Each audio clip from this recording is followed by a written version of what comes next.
So this is a quick video to show you how to handle trees. We are going to talk about the shadows, the darkest darks, and the reflections in the shadows, and then on the other side the light and the reflections that we get in the light. So as long as we don't mix both up, you should get what should look like a tree or bushes, etc, etc. So this is just a small tutorial, if we like, where I hope I'm gonna make it clear to you on how to paint trees in a simple manner. So for this video I'm going to use gouache and brushes, water brushes. Any brushes will do. They're synthetics, no make in particular. Although I like to use Rosemary & Co, of course, which is based in the UK.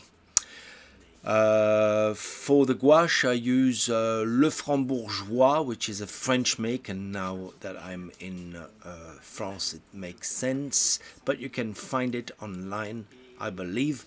Any gouache will do as long as it's loaded with pigments.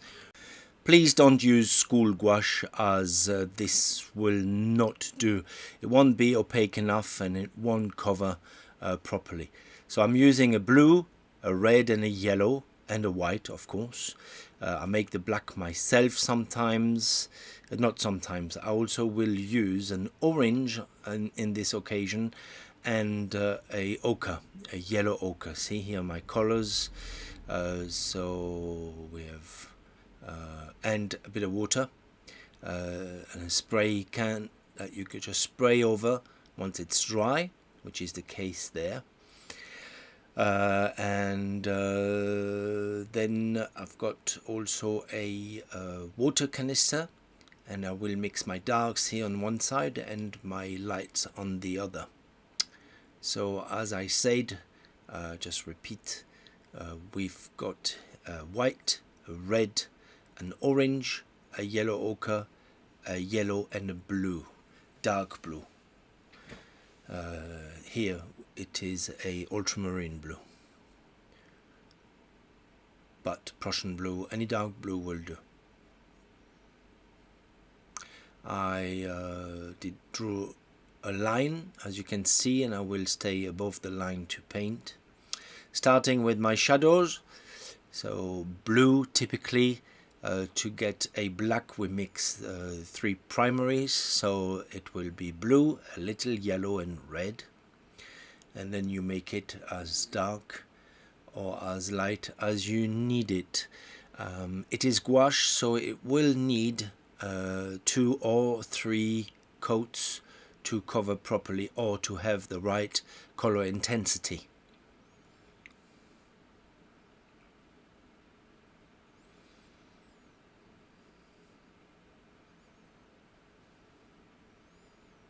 So I will start with my darkest darks, and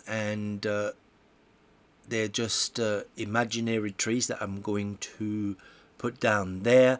However, even if you have a model, it will be the same way that you would start a tree. So here I'm going to draw a little arrow, and this is the direction of the light. See, that's our sun. So starting in the core of the tree, where I'm going to put the darkest darks. With a bit of knowledge you will know, as you would have painted many trees, you would know where roughly the darkest darks would be. If you do it from a picture or from life, you just look for those darkest darks. Don't forget to squint your eyes to look for those darkest darks, and then you just put them where you see them without painting the whole tree or the outline. I can understand that it can be difficult for many people to do it this way. Therefore, I will show you in a little bit a way to outline the tree a little bit, and then carry on to put the darkest darks, the darks, the reflected light, the lights, etc., etc. See, because I can understand that it is not easy for everyone just to invent a tree.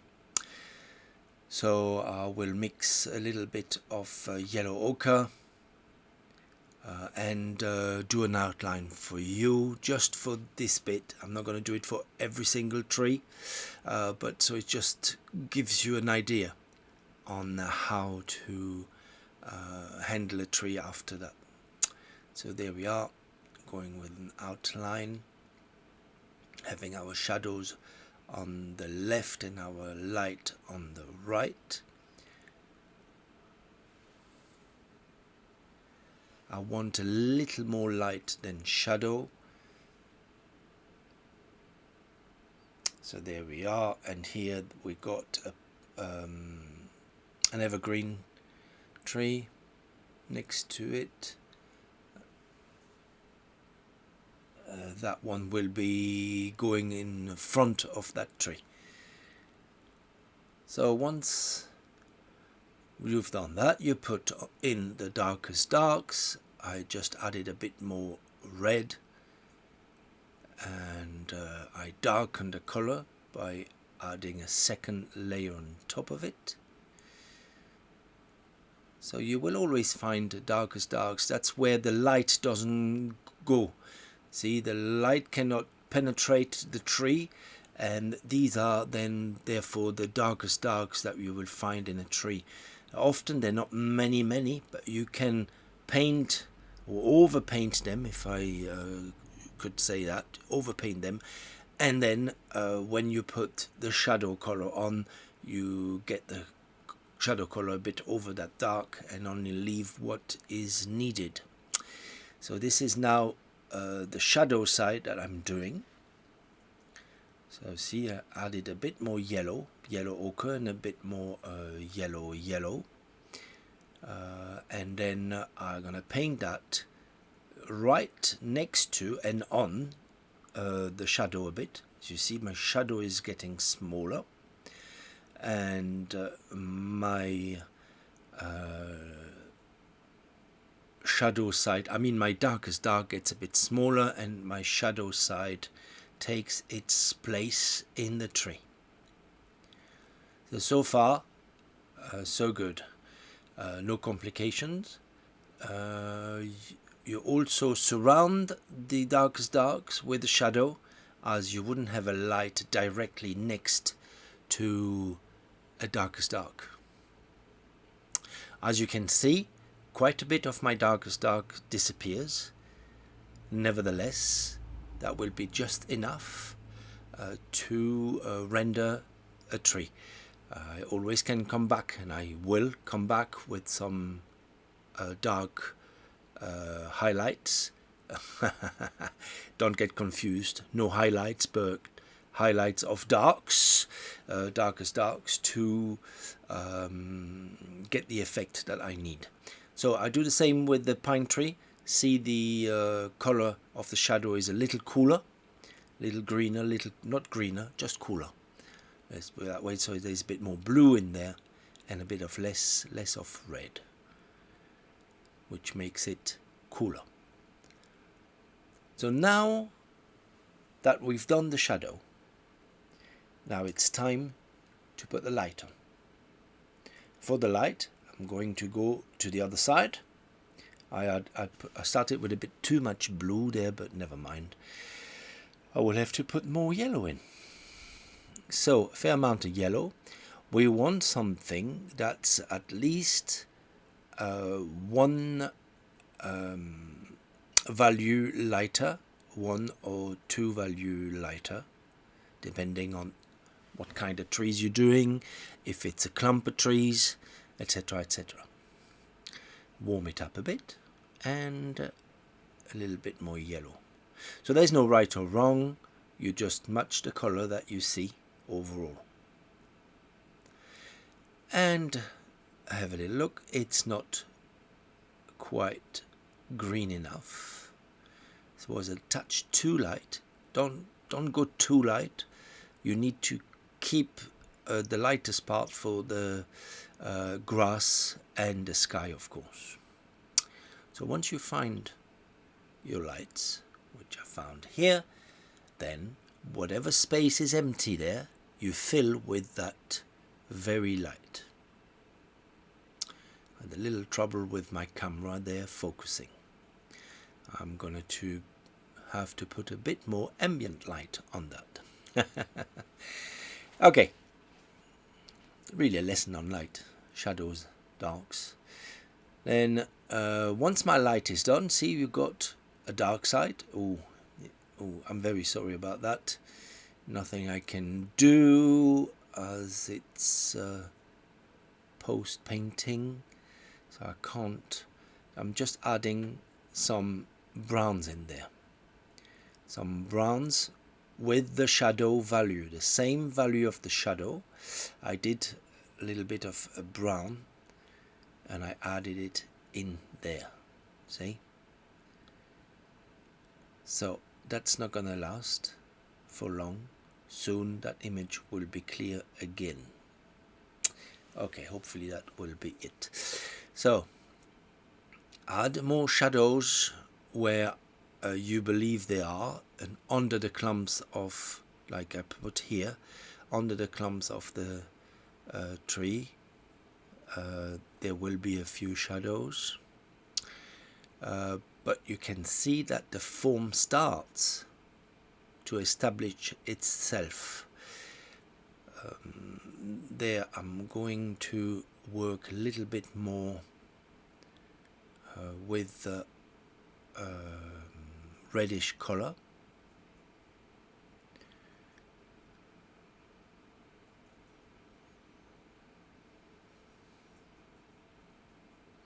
And we're still in the dark there, so it will be the same value as the dark.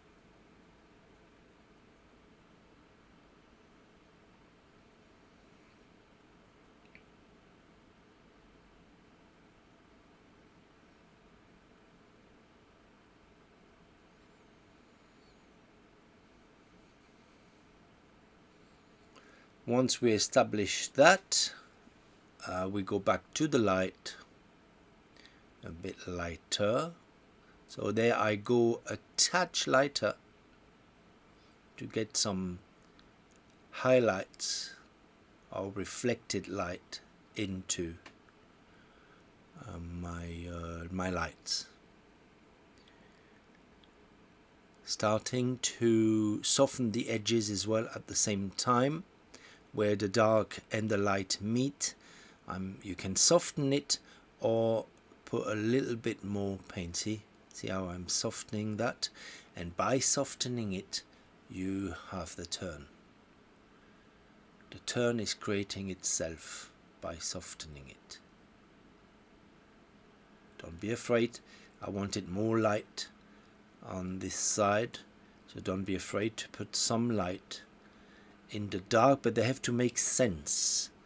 They have to follow the light. If there is a clump of branches coming up in the front, they will catch light, and therefore this will have its place in the shadow. See, but don't cover the shadow, don't dot the shadow with the color of the light, because then you would it would become very confusing. Here, the way I've done it, softening the edges, you have now a tree who's naturally rounded. You see?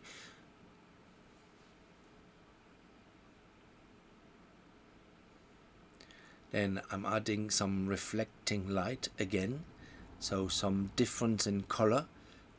Orange, like I did in the dark, I do the same in the light. And this gives just some interest in the tree. Don't just leave it in one color. Keep the same value, but add some reds, greener greens, yellow greens, etc., etc., just to have some interest in the tree. Okay. So at least here you have a clear idea on where the shadow lays and where the light is. No contamination from one into the other. And there I put the reflected light. See, the light that would come from the floor, from the grass, who would be lighter, will reflect itself in that part of the shadow. But notice that I'm not even half a tone lighter. The best is to stay in the same value. There I'm a tenth maybe in the next value, but maybe not actually. If I'm squinting, I'm a touch lighter, but that's the reflected light in the shadow, so be careful not to go too light. Alright, now we're on the side of the evergreen. Same principle. See, we had the darkest dark, the darks, the shadow side of the green, and now I'm doing the light side.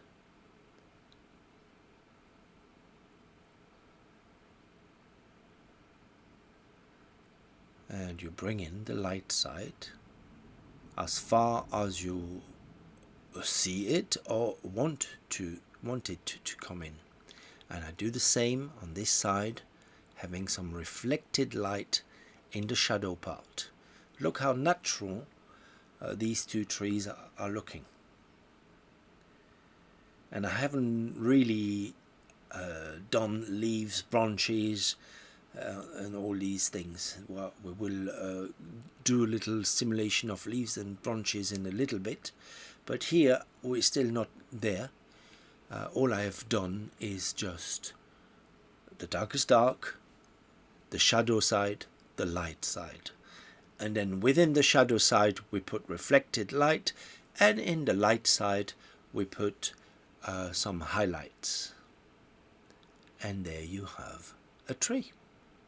Adding in there as well some browns, as always looks good in a tree. You always, whenever you have a moment and have a look around you in the trees, you always will find some brown leaves or clumps or some kind of brown within the tree.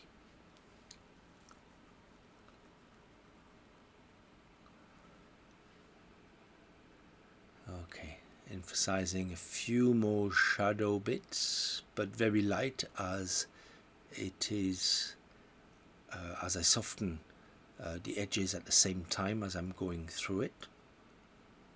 Here, softening here. See how to soften, adding, I will add a few more darks in there again. See, often those darkest dark that we had to start with, they nearly disappeared completely. See, so I will have to add some here and there again. So therefore I'm going to have to make some dark again. Oh, not dark enough. I will have to mix some darks again and put them back in wherever I believe or wherever I see them. Okay, let's do a little bush next to it to finish on that example. Put a bush and some grassy bits, and then we will be done for the example. Well, no, we're going to add some trees and some grass around it, just to show you how it looks at the end.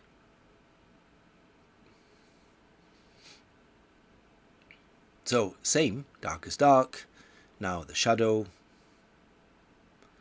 Been a bush, been a tree, been a small tree. So is that a small tree I did here? Or a big bush, whichever. Yeah, I think it's a big bush that I did.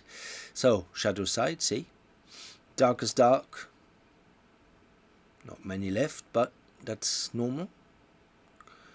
Darkest dark, that's a shadow, of course, side. And now we're gonna do the light side. Don't forget to rinse or rinse your brush when you go into one or the other, or change brush. But don't use the same brush you use for the shadows and use it for the lights. Don't do that.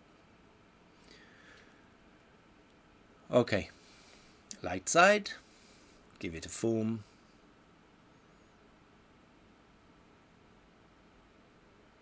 So the same, darkest dark, shadow, light side.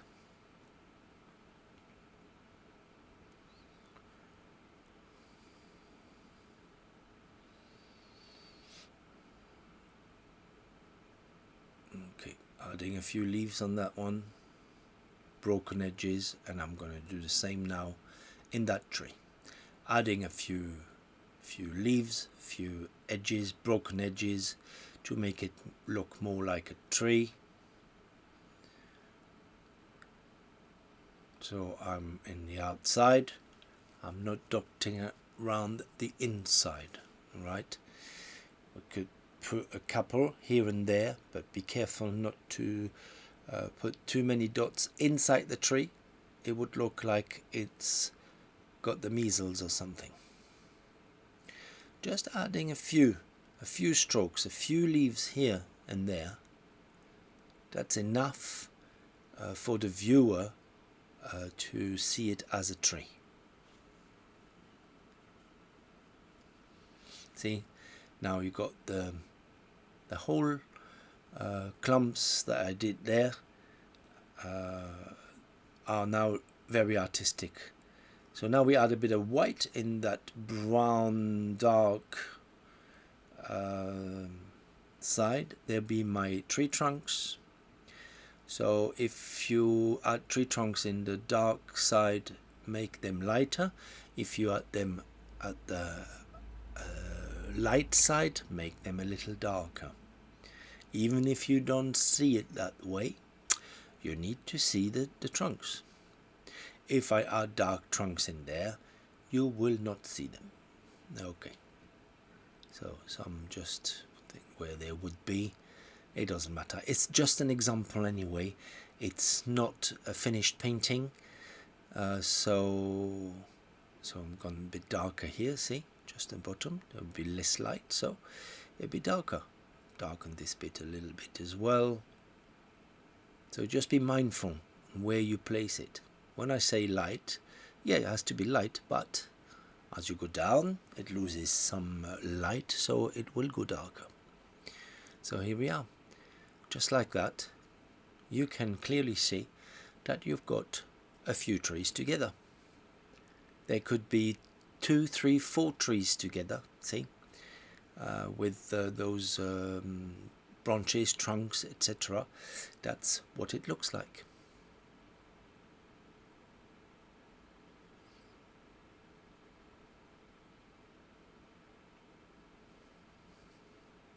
So here I'm going to add just a last tree, just to show you again quickly. A big evergreen, dark as dark.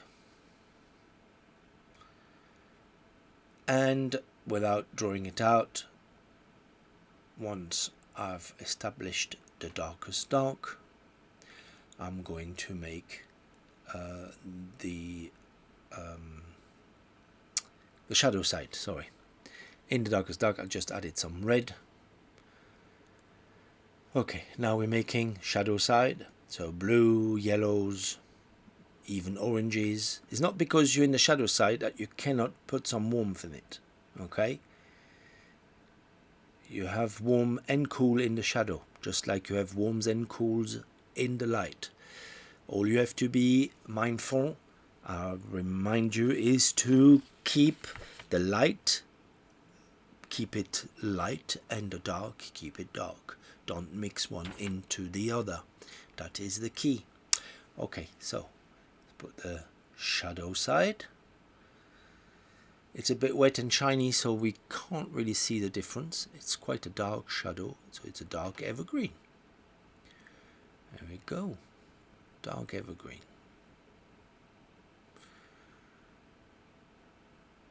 Let's make it go into that little bush tree. Okay, dark evergreen. So now it dries, you can see better the darkest dark and the shadow side. Here we go, shadow side, darkest dark.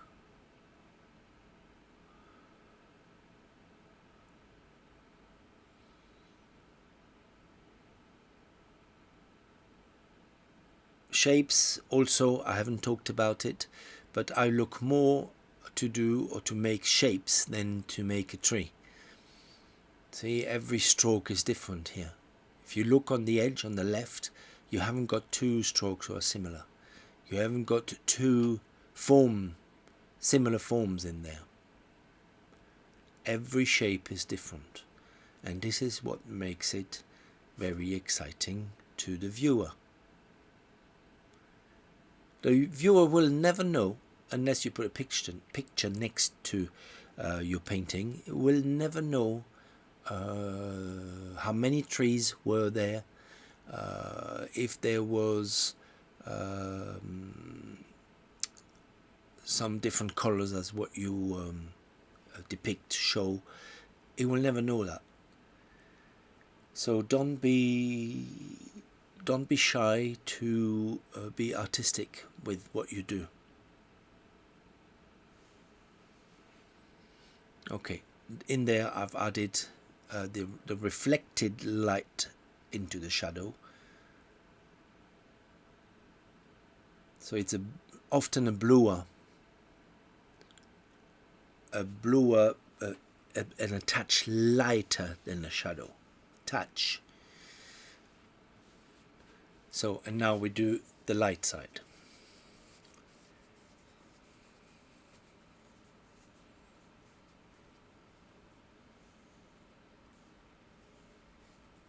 Evergreen is dark. Added some little dots here and there. Don't overdo them. Make some reds. The same value, but just another color. It will add some interest in your tree.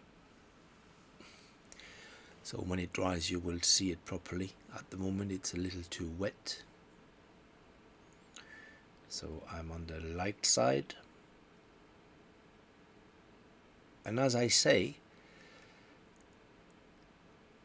I cover a little bit over the shadow, but that's what I intended. If you remember at the start we said I want more light than shadow. So that's how I go about. Emphasize some darkest darks again that we lost. And some highlights also.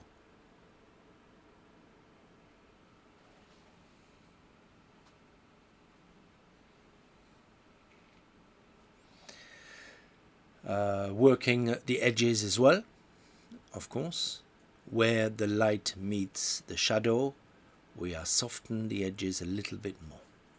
If your tree loses the form, we add a few darkest darks in it, and the form will be showing again.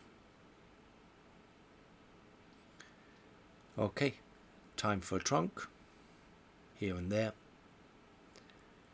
And there we have an evergreen tree, all nice, strong and tall, standing beside the other trees.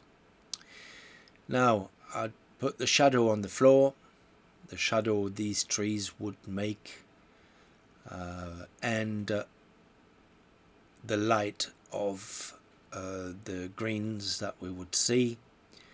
The floor needs to be a little lighter than the light in the trees. There we go. And all this together is gonna make a nice painting. Although we're not attempting a painting here, it's just a demonstration. But I believe this demonstration will, for some of you, be very revealing, and no doubt you are going to make better paintings from that.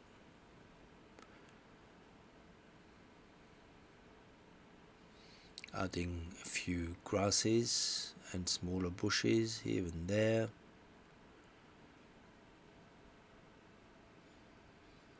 Gouache is a very good medium to learn. See, just to show you, this is a painting from Scott Christensen, and just to show you, that we have got in the same system, we got some darkest darks. Here you can see the darkest darks here in the middle and in the bottom of the trees, and then the shadows around those darkest darks, and finally the light with differences in color here, which makes it look like a tree, gives it the form and gives some interesting shapes. See, so Scott is using this, and mainly most of the painters actually use that system. It's not only me. I've got another painting from another painter, Poon, I don't remember, is it John, I believe, John Poon. And again we will find the same system in his painting. There it is. So you can clearly see the darkest darks in the middle here, everywhere, and surrounded by the shadow here, everywhere. The darkest dark is surrounded by the shadow, and then the light. Here the light's coming from the left, so and then the light, and in between the light and the shadow you got some softer edges, and that's it. So I hope this will help you. Please don't forget to subscribe and to like. It helps the algorithm. It is about time that we do something about my channel. So I wish you well, good painting and happy painting, and I see you soon in another video.